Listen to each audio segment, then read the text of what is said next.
2008 সালে নির্বাচনে সাবেক প্রধানমন্ত্রীর দাখিল করা সম্পদ বিবরণী যাচাই করা হলে তার মনোনয়ন বাতিল হতো।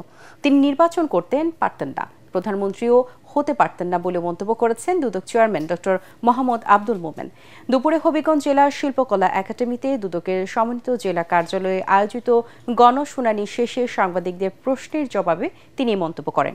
আসন্ন নির্বাচনে প্রার্থীদের সম্পদ বিবরণী যাচাইয়ে সাংবাদিকদের সহযোগিতা অত্যন্ত গুরুত্বপূর্ণ বলে জানান তিনি। গণশুনানিতে 34টি সরকারি দপ্তরের বিরুদ্ধে 81টি অভিযোগ শুনে তাৎক্ষণিক ব্যাখ্যা দেন দুদক চেয়ারম্যান।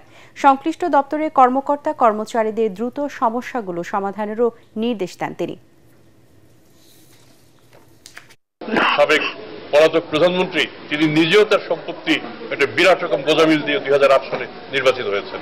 সেটাই যদি না হতো তাহলে তো 2008 সালে তিনি নির্বাচিত হন না, তার নমিনেশন বাতিল হয়। তার নমিনেশন যদি বাতিল হয় তিনি এমপি হন না, তিনি প্রধানমন্ত্রী হন না, তার দলই তো ক্ষমতায় আসে। আপনি যদি খারাপ লোককে নির্বাচিত করেন, আপনি যদি ঘুষখোরকে নির্বাচিত করেন, চাঁদাবাজকে নির্বাচিত করেন, নমিনেশন বাণিজ্য যারা করে তাদেরকে নির্বাচিত করেন, তাহলে আপনাকে তো সে একই রকম জিনিস ভোগ করতে হবে।